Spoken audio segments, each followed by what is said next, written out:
Holla for $1. Holla for $1. Yeah.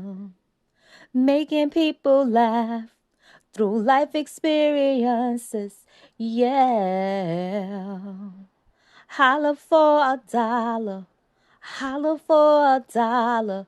Yeah. Holla, we're Can going. you save it? Don't save it because I might not like that one. Right, but Let me hear it. So the holidays are coming, and this year I was hanging out with another one of my cousins. We decided we weren't doing Thanksgiving. We were like, nah, we don't want it. We don't want it. We don't want to get involved. We don't want to do the cooking. We don't want to do the traveling. So I said, somehow we ended up saying, let's just hang out together and spend it like any other day. And of course, she's retired and I was off from work for a few days, and I also work remote. So I said, fuck it. She's only 3 hours from me, and I didn't feel like travel to me because I can bust that out every day easily. I'm one of those kind of drivers. So, I grabbed a bag and some food and stuff because I said I'm going to be there a few days, and I like to bring stuff with me. I don't believe in going in someone's house and raiding all of their resources. You don't know what people are going through. Could have been half their paycheck that went to filling that refrigerator, and you come in with your greedy ass and start tearing through everything just because you family. So I tend to, well, it's not a tend to, I do. I bring stuff with me, whether it's if I'm even staying just for a couple of hours. I always ask people what do they want, and then if they don't want anything, I'll bring something that I think I want. And I bring enough for that person, and 9 times out of 10, they enjoy it. It's a bottle, alcohol or non-alcoholic. Y'all get the point here. So I'm hailing it up to Cousins. I arrived to Cousins, and she's gonna make this seafood stuffing. It's the bomb. She puts in like 2 or 3 things and all her stuffing stuff. It's delicious. I've had it, several years in a row, and I want it. And we're like, nah, this ain't got nothing to do with Thanksgiving. It's just the fact that this shit is good. Yeah, you normally make it on Thanksgiving, but we got to eat something. We not having the other 35 dishes that normally come with it. Right? So cousin and I haven't seen each other in a while, and we having a good time, leading up to making that stuffing. So she got some. I open the side door of her refrigerator. Let me say this right. And I see a whole bunch of chocolate, and I want some. And I'm pulling it out. I'm like, this stuff I ain't seen. Somebody done made this, or she done bought it at some market, some farmer's market or something. I'm laying it out on the counter. And cousin passed by and goes, whoa, whoa. Yo, cousin, be careful. Those are edibles. And I don't do edibles in general, but I've had 1 or 2 in my lifetime. And I'm like, fuck it, I'm at cousin's. And I'm asking her for all the details, and she breaks it down. And the next thing you know, we eating the shit. This ain't shit, I'm thinking in 5 minutes. And y'all know the story. Before I know it, we doing things we shouldn't be doing. Next thing I know, we decide we're going to make the seafood stuffing. And we are in the goddamn freezer pulling out everything we need. We gonna put the music on. We laughing. We having a good time. This cousin and I, we just laugh, laugh, laugh. We're so real with each other. We go places that we go deep. We're very honest. I love her to death. We talking up a storm, and we getting this seafood stuffing together. It's in the oven. You can smell that stuffing smell. You know it. It comes with the cornbread and the sage and all those other seasonings that you add for that stuffing effect. So we rip it out of the oven when it's done. And after it cools a little bit, I put a big old spatula full on a dish. And so does cousin. We laughing up a storm. I looked at this thing. It looked like the whole fucking ocean full of mammals was on my plate. I don't know how she managed to do it. With my assistance, because I was doing dicing and slicing, and she asked me to, and passing her things, pass me the, whatever, the shrimp, pass me to this, pass me to that. I didn't realize I passed her the whole ocean. I saw mussels, oysters, crabs, lobsters, It was frightening. And they were huge. She bought the large ones, the prawns, the super lobster, where she had the thick tails laid up in there. Don't ever do an edible and cook anything, really. I felt like I was in an ocean and I was catching my food with a fork. That's how big the damn pieces were. And the volume, mind-blowing. Do not do edibles and cook. Period. So, you know the story. Cast with the cousins. Visiting my cousins, The holidays are coming. Everybody's doing family stuff. You know me, always looking out for people. One of my cousins is making dinner and stocking up for the holiday for Thanksgiving, and she says to Cass, can you go to the store? Give me some sweet potatoes, because they on sale for 59 cents a pound. I'm like, no problem, and a couple of other things she wanted. So I went to the store, no problem. Picked them up, came back, got her 4 sweet potatoes and a few other things, and put everything in her kitchen, and she's taking everything out the bags, and she puts everything on the table, and we're just chit-chatting. Now I'm running my damn mouth. She kind of listening, because she putting everything down, making sure I got everything she wanted. Next thing I know, this cousin looked like she's about to cry, and she says to me, I told you to get 6 sweet potatoes, and you only got 4. They on sale for 59 cents a pound. I said, you didn't say how many. And, you live alone, and they're pretty big, and I just filled the bag. She said, damn it, I told you to get 6. And I said, damn it, you're about to have none if you talk to me like that again, because I will throw them motherfuckers out the window. And of course she realized what she was saying, and we looked at each other and began to laugh, because we do love each other. She's just having a sweet potato problem right now that has her doing this Dr. Jekyll, Mrs. Hyde bullshit. So I said, cousin, I noticed you already have a whole bag of sweet potatoes in the bottom of your refrigerator. So do you really think you need 2 more? Mother Nature looked at me and said, but they're on sale for 59 cents a pound. I said, but you got 8 in the bag probably, and you just got 4. So you got a dozen, girl. And you live alone. How many sweet potatoes you eating, sugar? She said, but they on sale.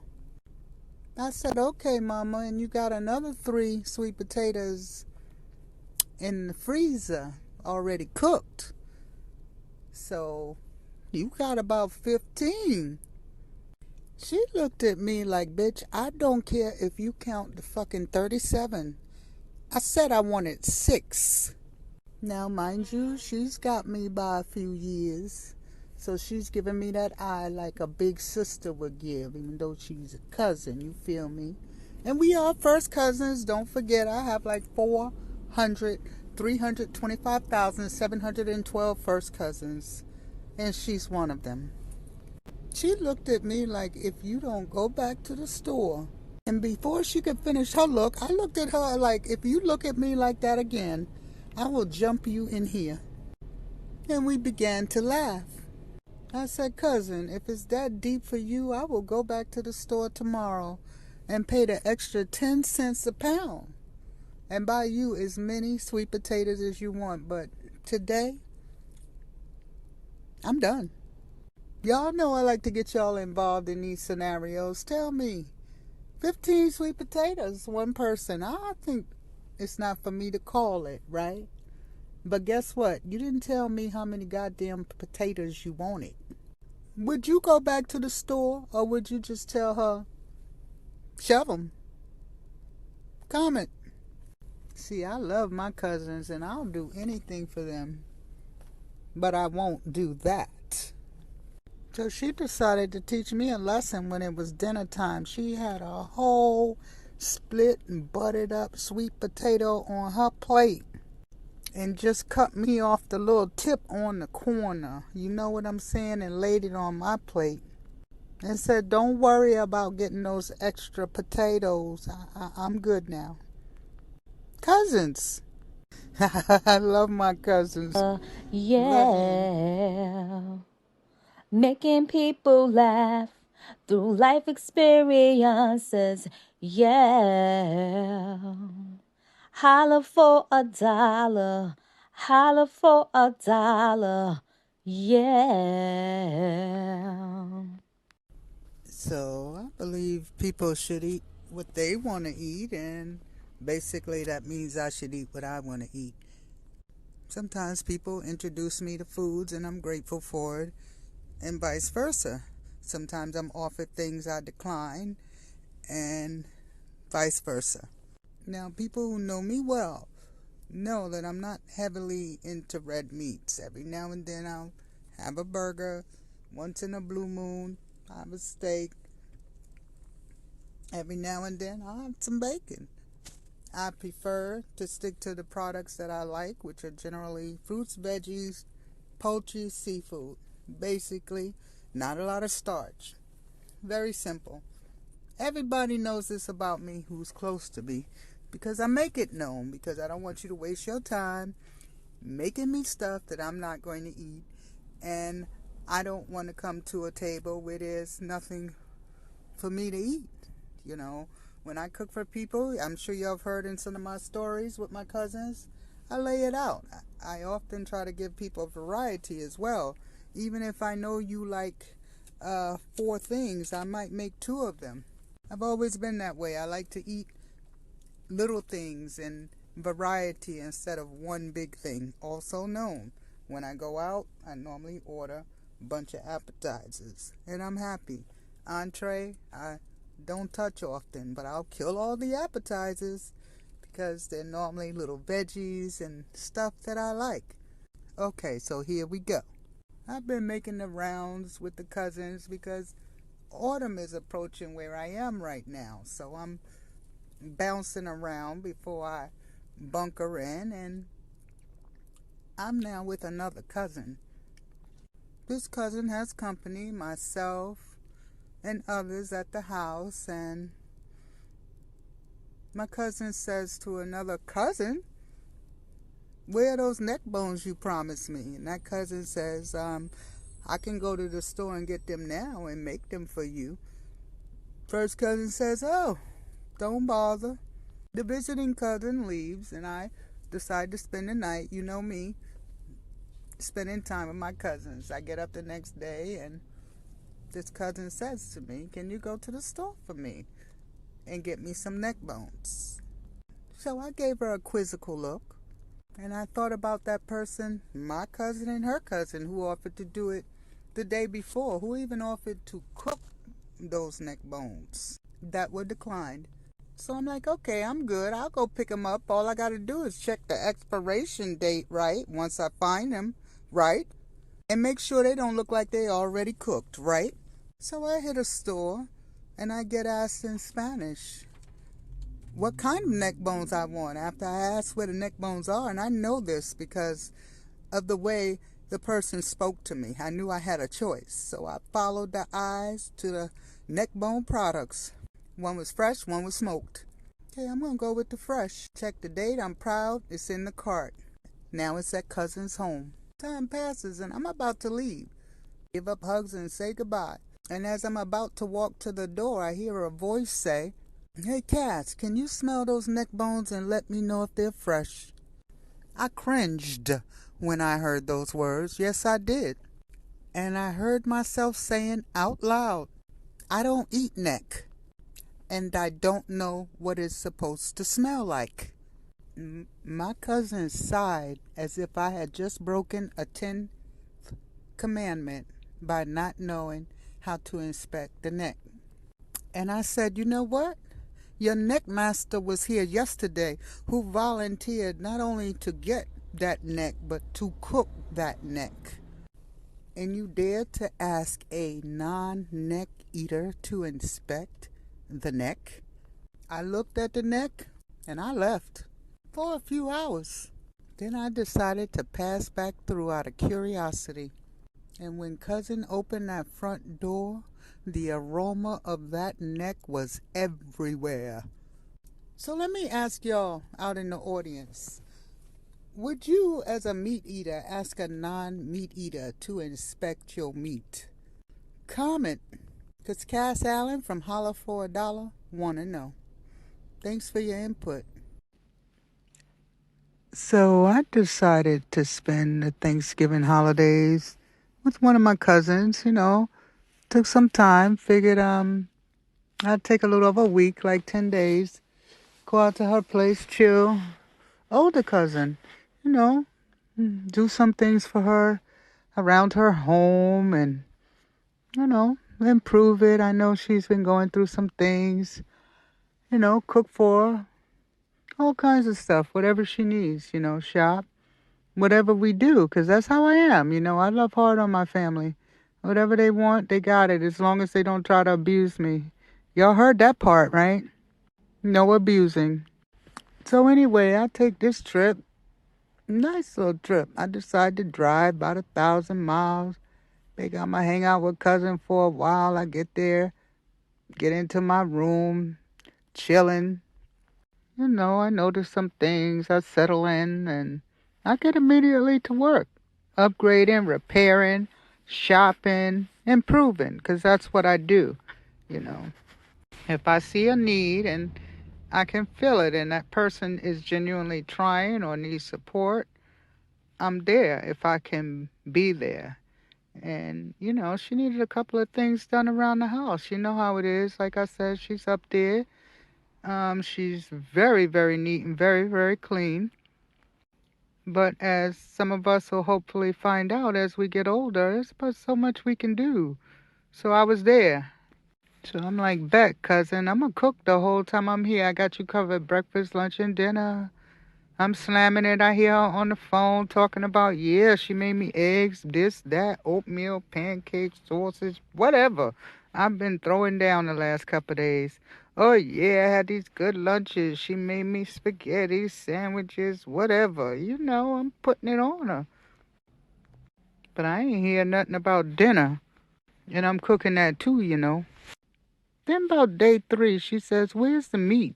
Y'all probably heard me talk about meat, not my specialty, except a couple, which I was giving her, the poultry. Cousin Cake's talking about the big meats when she said, where's the meat? Where's the cattle? I said, all right, bet. I saw something in her fridge. Looked like frozen meat. I cooked it and threw it on a plate with the rest of her food. And she said, you know what? You don't have to make me dinner anymore. And I giggled inside and I got it. I said, I guess we're going to have a problem for Thanksgiving. I didn't say it out loud, but I thought it inside. And I said, you know what? I'm going to start cooking early so she can see the things I'm revealing. This way I know if I need to swing by a Boston market or a chimichang or Italiano or whatever she was going to need on that given day. Because I know the things I know how to cook. You feel me? So we're about 4 days from Thanksgiving. And I've already made the potato salad, the rice and gandules, the collard greens with the smoked turkey wings, the pumpkin pies, the pumpkin soup, the cabbage with turkey bacon and onions, the squash. All the sides are going down because I don't know what she eats. So crazy me decide I'm going to make them all and throw them in the freezer. And as she wants her food, she's got food for a month or so because that's me. And if she doesn't want them, I'm going to give them out in the neighborhood to the hungry, so it's a win-win. The macaroni and cheese, the sweet potatoes, the mashed potatoes. 3 days before Thanksgiving, I hear, so what are you making me for dinner tonight? I said, excuse me, to cousin. And she repeated herself, and I said, I'm not making you anything because you told me not to cook you any dinners. She says, so what's all that good food I'm smelling in the kitchen? Who you cooking for? I said, I'm cooking for Thanksgiving. She said, I can't have none. I said, you can have some on Thanksgiving because you told me not to cook for you while I was here. And unless you want something else. She said, but that stuff smells good. I said, it sure does. She cousin played herself, right? I told her when I got here, anything you want to eat, tell me. She said, no, make anything you want. She thought those first 2 days was it. She played herself. I love my cousin. And she will be waiting to Thanksgiving for what I know is going to be some good food because I put all 10 toes in it. Holla for $1. Holla for $1. Yeah. Making people laugh through life experiences.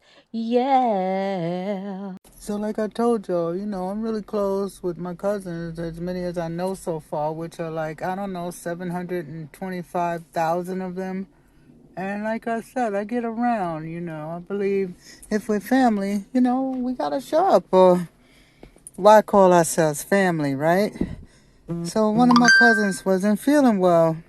She was down for a while, hospital help and all, and now she's finally home, but she need a little help for a minute while she's recovering. So, a few of us cousins are like, we gonna rotate shit and we got you, And, we like, okay, who can take a week? Who can take a week? Pretty much. We figure if everybody take a week between all of us, everybody only got to go once because there's like 16,450,000 of us. You feel me?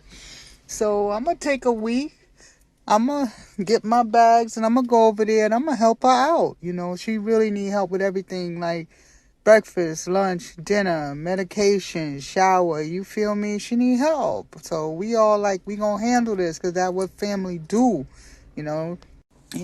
So the first day, too, I got to feel out naturally. I'm asking all these questions. What you like to eat? What you want for breakfast? What you want for lunch? What you want for dinner? And she's kind of like, oh, whatever you want to give me. And I'm like, girl, don't say that because I ain't trying to waste my time giving you food and then you go, oh, I don't eat that. I said you could give me a little help. Like, what kind of meat you like? You like steak? What the fuck do you eat, basically? What kind of starches? I said, you can generalize it. You ain't got to tell me the meals. Like, do you eat steak, chicken, blah, blah, blah. So she going down the list. What she like? She basically like it all, son. First couple of days, she getting like food out of me. You feel me? I made a fried chicken. I'm trying to test that out. I made a sausage. I made some eggs, bacon, pancakes, grits. All mixed it up a little bit, one day this set, next day that set, trying to test her taste buds, and she like everything good. By the third day, I'm like, okay, that was a little meat I gave her the first couple of days. Let me slow that meat down, and day 4, I'm slowing that meat down. The end of day 4, she said, I want to tell you something. I hope you don't get offended, but where's the meat? Said, oh, you one of those, huh? I said, you one of those, huh? That need meat at every meal. I said, that's strong on the heart, etc. She's like, ain't say she ain't care, but she basically, when we were done, she was like, serve me meat and shut the fuck up. That's what it meant. You feel me? I was like, girl, I ain't come here with a whole bunch of meat, but you got a whole bunch of meat in the refrigerator, frozen all up in the freezer. I said, I don't even know what this meat is. I just see a whole bunch of bags. I see bones. I see bones everywhere, different shapes and sizes, round bones, sharp bones. I said, how about I throw out some of your food for you? And this way you can eat your own food. We're like, that's a great idea, girl. You can eat your own damn food that you put in the freezer before you went into the hospital. And I said, this works out for everyone. I'll heat it up for you. And if I need to, I'll throw a little side with it, right? Bet. So that's what I did, y'all. First bag of meat I saw in the fridge, I put it in a pot, covered it with a lid, still with the frozen look. Didn't know what it was. Had a little round form. I made her some white rice because that's what she wants. And I made her some green peas and some special meat, y'all. I put it on a plate and I took it to her, put it down, and said, enjoy your dinner. She said, what is this? I said, I don't know, you cooked it, but I do know it's meat. The next day, I got up, my usual routine. I went to go in the kitchen to start cooking, and I heard a voice scream, "Please don't make me dinner tonight. I'll let you know if I want you to make me dinner again." I said okay and went about my business. She couldn't resist. Later that day, she asked me, "Do you know what you served me?" I said, "I told you no. You cooked it." She said, "You served me the bottom of a leg from a pig, also known as a ham hock." And I responded, "You said you like a lot of meat, and that's meat. You don't want to eat that meat?" She said, "I only eat that mixed in beans, collard greens, whatever." Ironically, her legs were in problem. I told her if we are what we eat and she eat that leg, she might be walking fully very soon. Divine intervention brought her the bottom of that leg to heal. So y'all know I got a million cousins, and I try to get around, spend some time with all of them. Pretty much consumes me. It's like a full-time job, maybe 3. So I went to hang out with one of my cousins last night, and we had a good time hanging out, you know. I ended up staying late and spent the night. You feel me? Um, and I knew I was going to spend the night. So I took some groceries with me, a few things to make breakfast, feeling, I'm going to hook her up. I'm going to make her breakfast in the morning. I'm going to make her some eggs, whatever she wants, some bacon, some sausage, whatever, some plantains. I went and picked some plantains in the store, got some fresh farm-raised, cage-free eggs, all that good stuff, I want to pump her up with some good energy.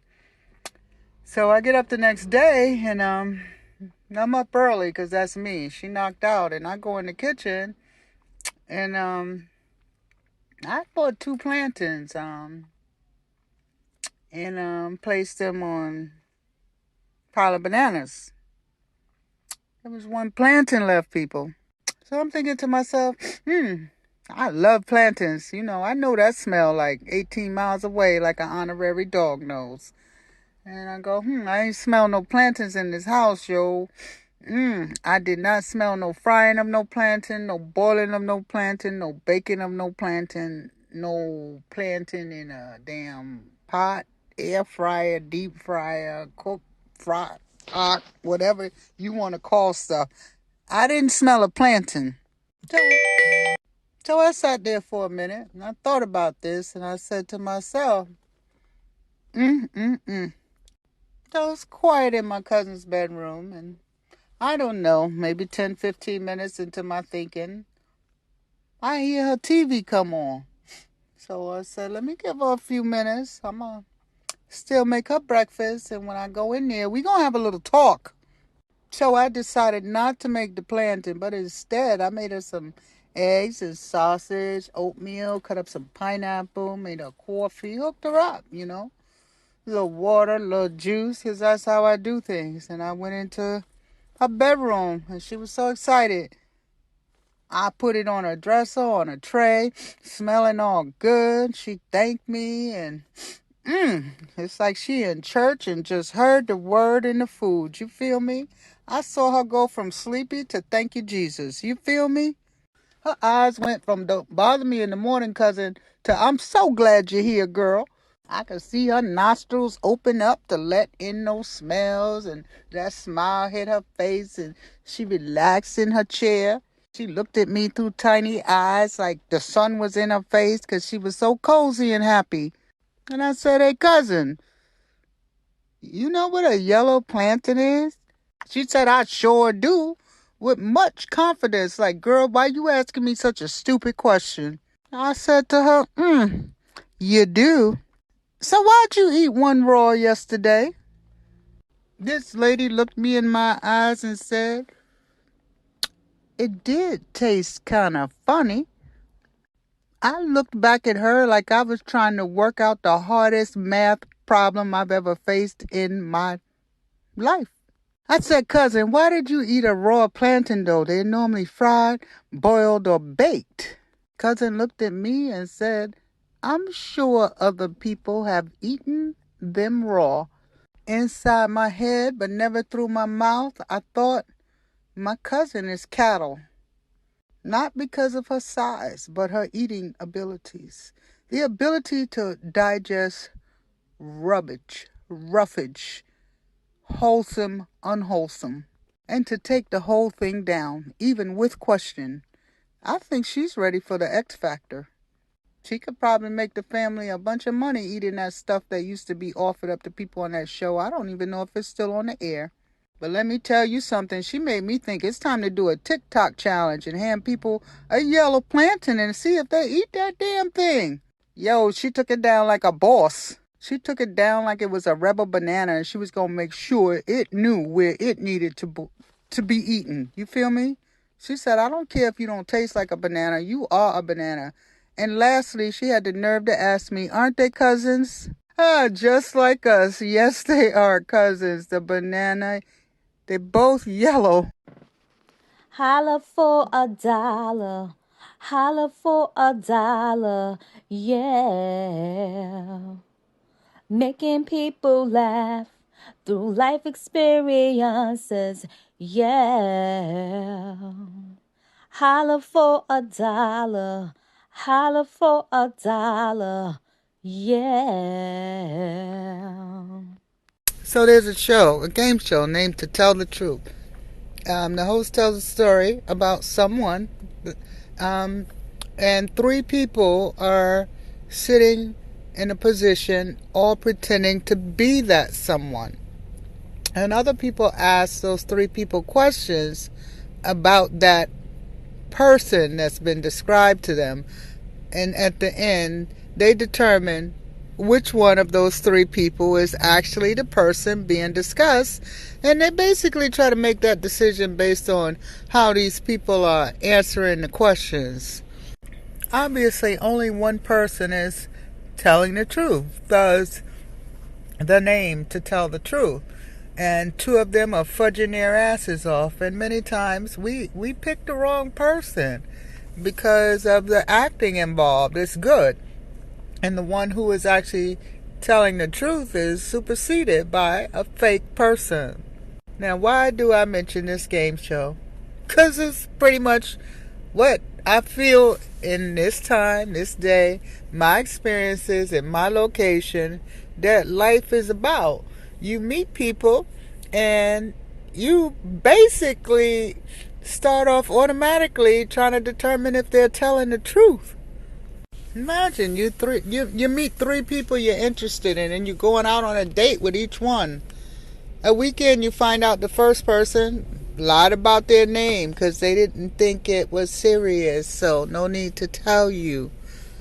2 weeks in, the second person confesses that there are children involved, but they didn't want to tell you because it's only 2 weeks and they didn't know if they wanted to see you again. 3 weeks in, the third person comes to you. You know that so-and-so I told you was my relative? That's my ex, but I didn't think you needed to know because we were only a day in. Now you got 3 stories with 3 different people, and I would only imagine that you start thinking now, what else don't I know? Does the first person also have another situation like the third person? Does the second person also have situations of the first and third person? Who's telling the truth? Now you want to start comparing these 3 because you want to filter down, you know? So you start asking them all the same questions to find out if the differences in their answers. What do you think about marriage? What are your top 3 likes, your top 3 hates? Where were you born? Where do you want to go? What do you do for a living? How do you make your money? Who are your friends, your family? Show me your identification. Let me see your credit report. Do you have a record in the criminal files? How many girlfriends do you have? Let me meet all your exes. Do you have baby daddies, baby mamas? How come nobody ever comes over to the house? How come I've never met any of your friends? Are you planning to go to college? How long are you planning to work here? What is your intention for retirement? How old is your mother? How old are you?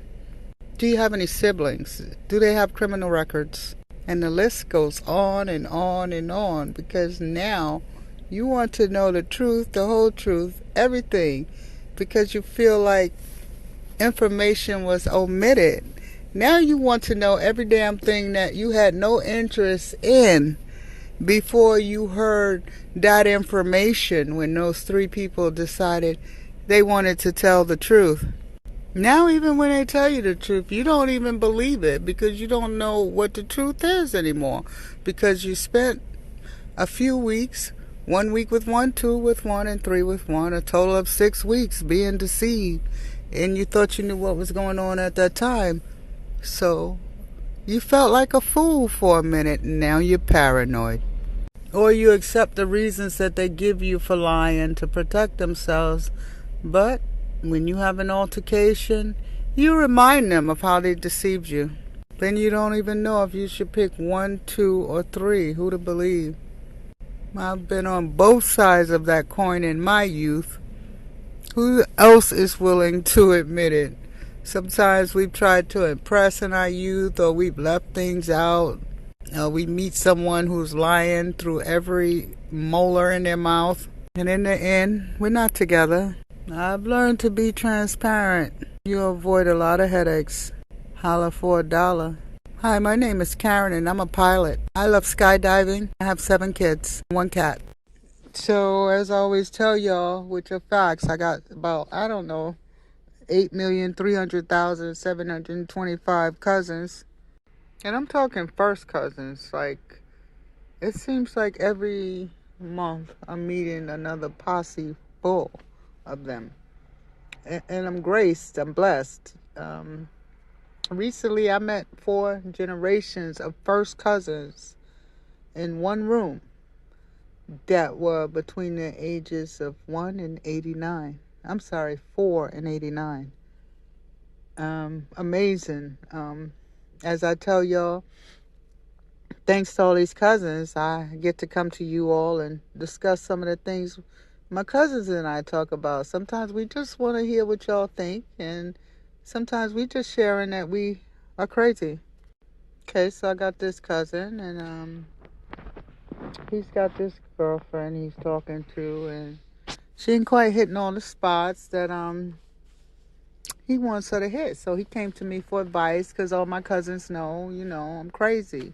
I have no sense of this heterosexual experience, but somehow a lot of the advice I give them when they try it, it works, even though it sounds a little unconventional sometimes. So, the brother approaches me and gives me some scenarios of things that, he would like done, but she's not paying attention. So he wants to know what he should do.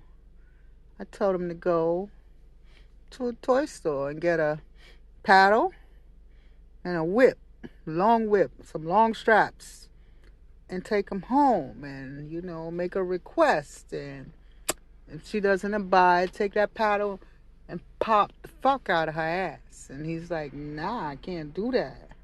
She gonna go, in the wrong direction. And she's a strong woman. She ain't gonna take that shit. I said, trust me, take that paddle, whack that ass one good time and say, I told you what I want. Now it's time to go to the next level. You need to be trained. Okay? And I told him, you patiently, you take a moment and see if she's going to redirect herself, her actions to something on your list. And if she doesn't, you take that whip and she least expect it, you just grab it and you just snatch her ass on that bed and you put that whip right around her throat. And you look her in the eyes and you say, this is your last chance to get this right. If you want this daddy, you got to answer something on that list. You heard? He was like, yo, Cass, this shit is crazy. And I convinced him. It took a while, but I convinced him to play this out. And I said, when you done, you get back to me. So a few days go by, I don't hear from him, and that's cool because that's normal, I'm rotating through the cousins. Like I said, I got a few million of them. It takes time to get through, so I'm good. I'm still busy. And my phone rings. I see his name on the call ID. So I pick it up instantly, and I hear, God, fuck you. And I was like, yo, your phone ain't on the headset or something. Like, I can't hear you. This connection ain't right. And I hear, fuck you. So I'm like, yo, dude don't know how to. He ain't hearing me. So let me just hang up. And I sent him a text. I was like, yo, son, your line is bad. He was like, my line ain't bad.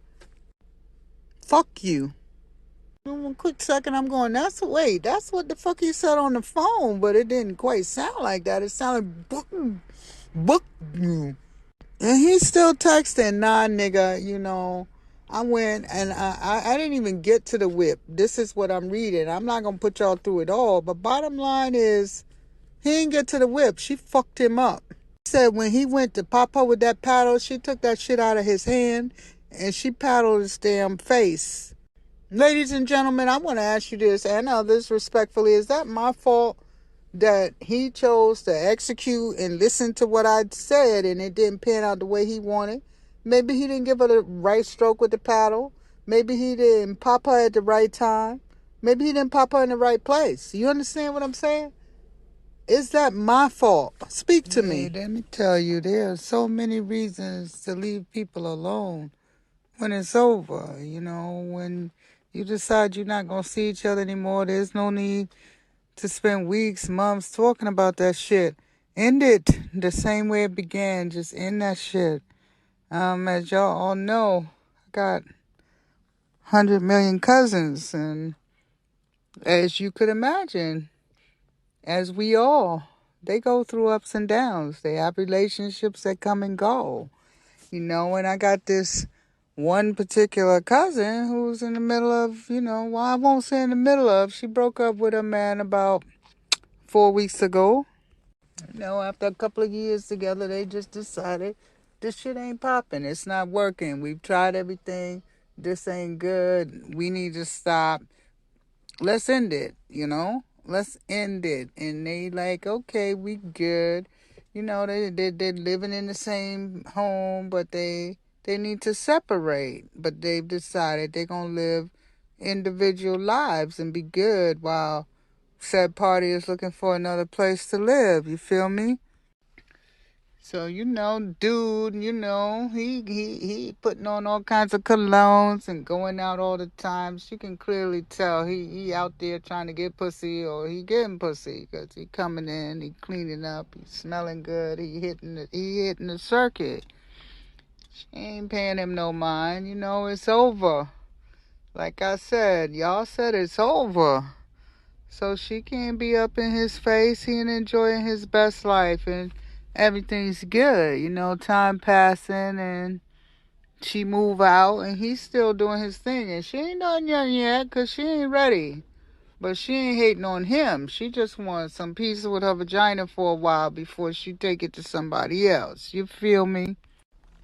Like I said, he done going about his life. She about hers. He dating. Word even got back to her. He dating, He the man to himself, He over her and he doing his thing. And he called her one day. They discussing something on the phone, and some of her friends are over, right? And she hears somebody in the background go, "Hey, so and so, when we gonna meet Billy? Like, y'all been going out for a minute. When we gonna meet him?" And you hear people laughing in the room. And she like, "I'm on the phone." And she keep talking to the ex about, what they talking about. He like, suddenly he changed on her and become interested in her life. This man that hanging out, enjoying the women. Now, you can tell because his demeanor changes. He doesn't mention what he heard, but he heard. Because he says suddenly, "Oh, okay, I see you busy. I'll talk to you later." And he hangs up before she can say shit. We know the routine. And suddenly when they talk, he makes efforts to say everything real good with him. And start asking, like, how are things with you going? They start stressing on words like they know something and they waiting for you to tell them. Like he was so happy without her when he thought she didn't have anybody. But suddenly he's acting like she's cheating on him, even though they've been separated for several months. What is up with this concubine mentality? And one day she calls him and tells him there's a leak in one of her pipes and she's trying to deal with it and if he could stop by and help her out. You know what I'm saying? Figuring, he used to handle shit in the house. He's a man's man. He'll help out. And he very smoothly says to her, let your man Billy patch that hole. So clearly those Dumbo ears were alive and kicking when her friends were talking in the background. My cousin started laughing and said, he probably can do a better job than you, 'cause he's bigger and better. And then she hung up the phone. Ouch! Right, y'all? Y'all listening out there, right? She took his advice. She went in her drawer. She got out her dildo and she used that rubber to patch up that hole. See, all advice ain't bad advice, even when it's coming with jealousy. She told me that dildo was the right size. She stuck it in there and then she called a real plumber and voila. The end. Well, I tell y'all all the time, I got a lot of cousins and these are facts. One of my cousins tore my jaws and my stomach up tonight. She's dating. Many of them are. And she's dating someone who is not from the same country that she's from. Things are going good and, she's enjoying herself, but they're in the infantile stages, getting to know each other. Everything's a damn smile. You're on the phone, happy all night. You barely see everybody else around you, and you trying to hide your joy because you're the only two glowing right now. You and your baby spending time together, but you still being cautious. You still being careful. And you got a cousin like me sitting on one shoulder and a whole bunch of other ones and friends that are like, yo, let this dude know you got 6,000 cousins that will fuck him up if he fucks with you. So they in that stage where we still eyeing him up and down, but we got mad respect and love. So, our dates with the family have turned into their dates and he's coming over. Listen to the words, he's coming over. They don't live together, of course. Like I said, they're in the infantile stage. So here we go. Young man calls cousin and says, I'm getting off soon. I'll be home soon. So cousin says, I thought you were coming over here. You going home? Young man says, I'm coming to your place. Giggles ensued, but it really wasn't funny because cousin was thinking, young man used the wrong words before home. And she decided she was going to correct him. And she told him, you ain't got nothing over here called home. Do you mean you're going back to your country named home? I'm sorry, this is my home. Baby, when we're done having fun, you're going to go home. Now, while she said these things, I began to giggle, and my giggle turned into a roar. And of course, I had to join in. And I told her, dude, it's time to give him a girl bye. And she started laughing, of course. She said, what do you mean, girl bye? I said, it's time to give him a girl bye because daddy's acting like Dorothy, and he needs to find Kansas. I told her I could be on a flight in a few minutes with a bonnet on my head and a suitcase and occupy every space in that house where she's not and give him the eyes. I reminded her I have keys. I can come up in there and just bounce right on the end of the bed. I told her I don't have a problem with coming over there, and if he looks too comfortable, I'm happy to help her get him out. I told her I'd be happy to come in the form of a telegram singing There's No Place Like Home, and some of my male cousins and I can help escort him to his. But all in jest, my cousin's having a good time and I'm enjoying it. I always enjoy watching people have fun with each other. Lord knows, unfortunately, a lot of it doesn't last long. So I enjoy it while it's going down. Of course, I'm wishing my cousin the best. You know, there's some of you haters out there that ain't wishing the best for her or anybody else but yourselves. But I'm wishing my cousin the best. It's nice to watch people having fun with each other. I personally think there's a lot of tension out here. A lot of people uptight, thinking too goddamn hard and need to relax and enjoy themselves. And that's what these two young people are doing. But like I said, my cousin knows there's no place like home. And at this stage, she's making sure that nobody takes her home. She and I said, everybody's nice in the beginning, but guess what? The person who beat you up, more than likely on your first date, treated you very, very nicely. So I got my eye on this nigga. And so do the rest of the cousins. I told her one false move, we're all over this country. And we got passports in the family. We'll find them. There's no place like home. Yeah, I've been trying to be more considerate of people and how I treat myself and how I treat everybody.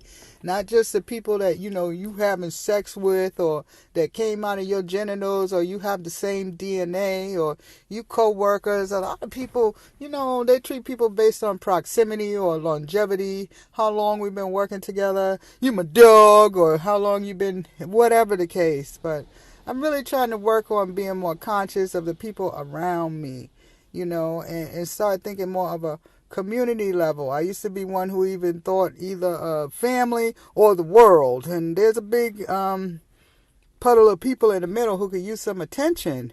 We need to be more conscious of how we treat each other as we're passing each other on the street. I was at a place a few days ago getting gas and I was about to pull in and this dude was about to start reversing. So I stopped my car instantly. I had one wheel up in the gas station and I see him backing up. We're the only two cars in the gas station. It's like 6 o'clock in the morning. It's still dark out. I stopped my car with one wheel on the sidewalk. This dude is backing up, backing up, backing up. Finally, till he's back where I am. And I'm a little stunned because we're the only two cars here. There are 4 tanks and he has a exit in front of him, entry exit, and one behind him. So why are you backing up with me? It's like sitting next to somebody on the bus and you're the only 2 people on the bus. You feel me? So anyway, I tapped my horn very slightly. I got my car in park, one wheel, listen to the story, on the sidewalk. The rest of the car is still in the street with traffic.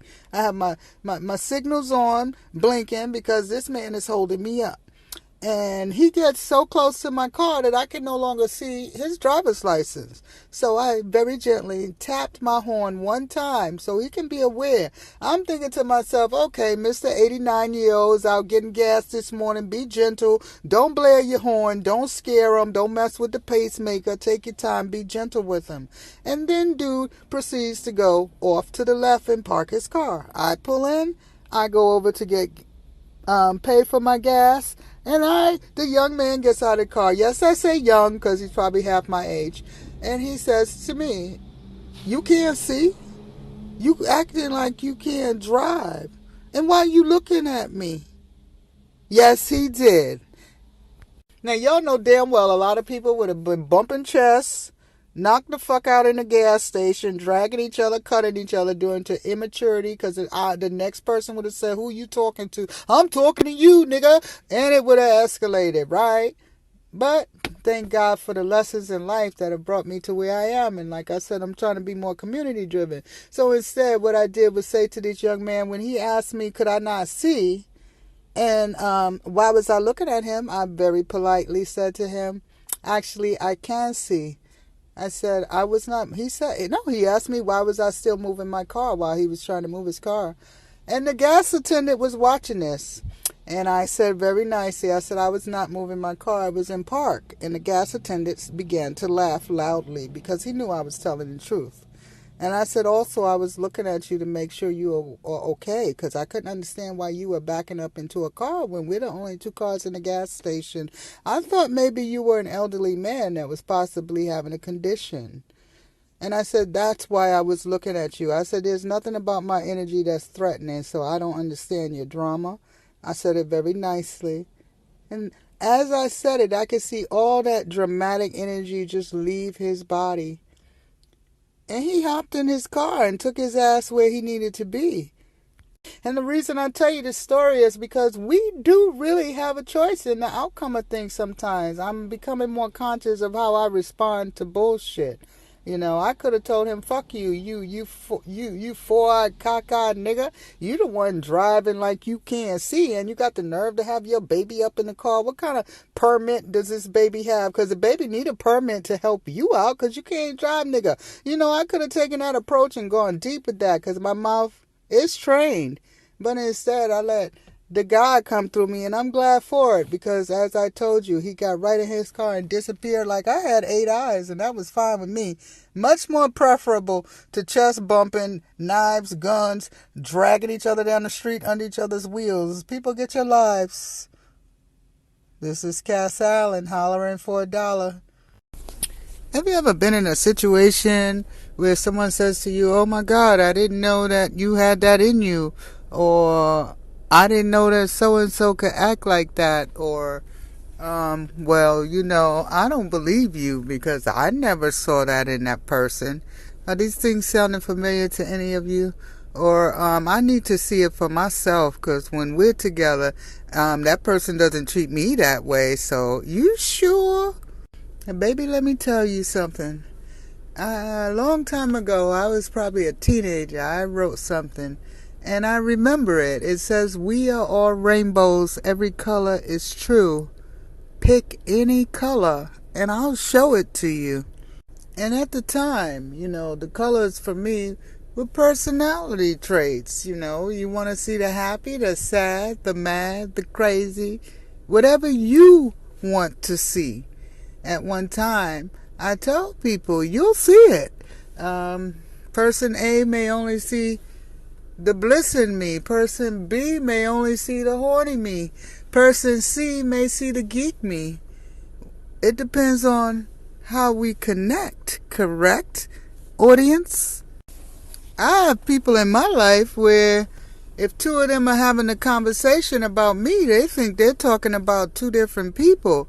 And that's not because I'm faking any parts of my life. That's because people see different parts of my life.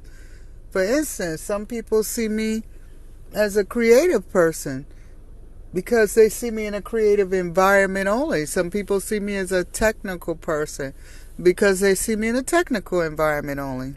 Some people see me as a bitch because they witness me clawing at someone with my mouth without any other thing. Some people see me as the sweetest person in the world because they witness me doing something charitable. You all get my drift. Our judgments are usually based on perspectives which change. People still do it today. Friend A tells friend B something about friend C. Then friend B begins to look at friend C with the eyes of friend A. Although friend B has never witnessed what friend A has seen, because friend A has decided, oh, let me tell you this. And then suddenly you hear friend B using the same words as friend A without seeing those colors in the rainbow. I've learned a long time ago to treat people how I want to be treated, and treat them based on what they're presenting to me, not what someone else told me they did, or someone else told me this person is. Or because someone else now has an attitude and chooses to paint someone in a negative light who was painted in a positive one up until the altercation, and starts to influence other people unnecessarily. And of course, the people being influenced are the weaker ones for entertaining it in the first place. Another topic, another day.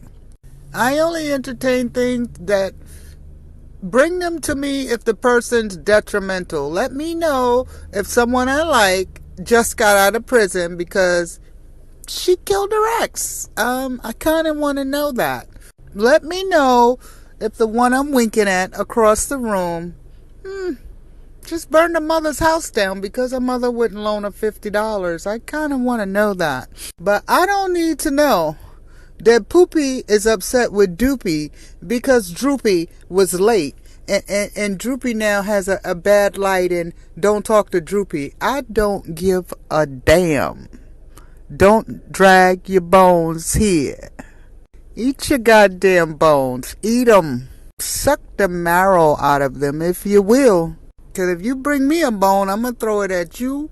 And I'm going to try to hook everybody who had anything to do with that bone on that bone. You see, that's the part of the rainbow you would see in me if you come for that color. Be careful the colors you choose when you playing with rainbows. Because you will get it. Manifesting destiny is not just about material, it's about relationships too. So choose your rainbows wisely. Holla for $1 with Cass Allen. My favorite color is purple. Holla for $1. Holla for $1. Yeah. Making people laugh through life experiences. Yeah. Holla for $1. Holla for $1. Yeah. Holla, we're Let me save it. Don't save it because I might not like that one. Right, but Let me hear it. Holla for $1. Holla for $1. Yeah. Making people laugh through life experiences. Yeah. Holla for $1. Holla for $1. Yeah.